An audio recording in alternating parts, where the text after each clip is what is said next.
Please, saka mo. Dayon, na ay teachers mo help na mo. Those are the special teachers. Sila may mo-receive sa gate pass. Another hangyo. Diba, pag-meeting na to last time, during sa ato last third quarter card distribution. Diba, niingon, kami, kabantay mo stay sa gym 3 hours. Pinakataas na lang 3 hours kanina. Kay bugawas mamig 7:30. Walang yun na bata mo doon, teacher nangihi. Nangihi na nagdaan sa room. Araming kapag diri, kabantay mo, lingkod raginak sila. Walay mo doon, teacher nangihi ko, teacher minum kong tubig.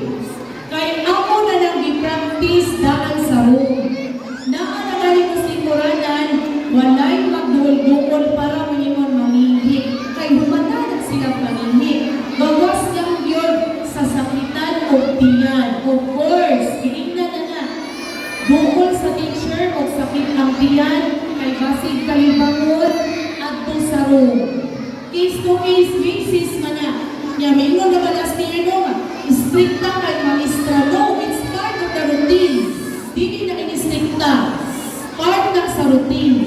Kung na-routine na sila, di namin makuntas. Just imagine, sa isinta kabot ng mga bata na ang karon. Kunya, kuningan na, tanan, picture manginig ni. Do you think dili siya disaster? Samok kaayo. So, humana na sila, impose discipline, practice routine, establish routine, the rest will follow. Nindot kayo o outcome. O mahimo sa inyong mga anak, walay rason nga dili ninyo mahimo. Okay? Hangyo, another hangyo. Once nakasunod na ganit mo, hatag na skill pass, mo ni na-observe na ko last year no? So, mo ni atong needs for improvement. Naanagaling mo din ha, paliho, panginin mo daan kakon. Ha? Ang mga bata, pangadodaan, pamahaw, pakalibangon, kay maogyan na importante. Pakalibangon, kailihikon. Unya na sila right after the program. Kapag sad, lain sa kayo mo, palakihinday mo. Naanagaling mo sa sulod, hatag na mo skate pass, ayaw na mo sige gawas-gawas.